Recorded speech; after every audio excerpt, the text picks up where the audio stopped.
సిద్దిపేట జిల్లా గజ్వేల్ పట్టణంలోని స్థానిక మున్సిపల్ కార్యాలయ సమావేశ మందిరంలో ఈ రోజు మున్సిపల్ చైర్పర్సన్ గంగిశెట్టి చందన రవీందర్ అధ్యక్షతన కమిషనర్ ఆర్ వెంకట్ గోపాల్ ఆధ్వర్యంలో మున్సిపల్ కౌన్సిల్ సాధారణ సమావేశం నిర్వహించారు.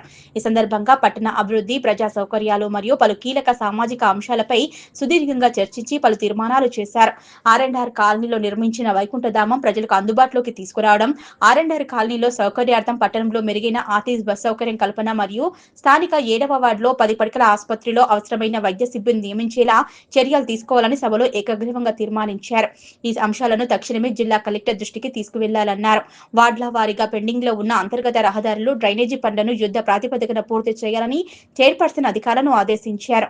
వేసవి తీవ్రత దృష్ట్యా పట్టణంలో పారిశుద్ధ్య లోపం లేకుండా చూడాలని, చెత్త సేకరణ వాహనాలు ప్రతిరోజు ప్రతి ఇంటికి వెళ్లేలా పర్యవేక్షించాలని సిబ్బందికి కమిషనర్ సూచించారు.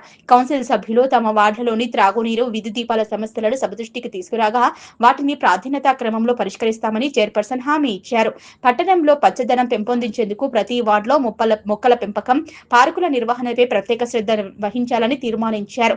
ప్రజల భాగస్వామ్యంతోనే గజ్వేల్ ప్రజ్ఞాపూర్ పురపాలక సంఘాన్ని రాష్ట్రంలోనే ఆదర్శంగా తీర్చిదిద్దుతామని, అభివృద్ధి పనుల్లో ఎటువంటి జాప్యం జరగకుండా అధికారులు, ప్రజాప్రతినిధులు సమన్వయంతో పనిచేయాలని చైర్పర్సన్ తెలియజేశారు.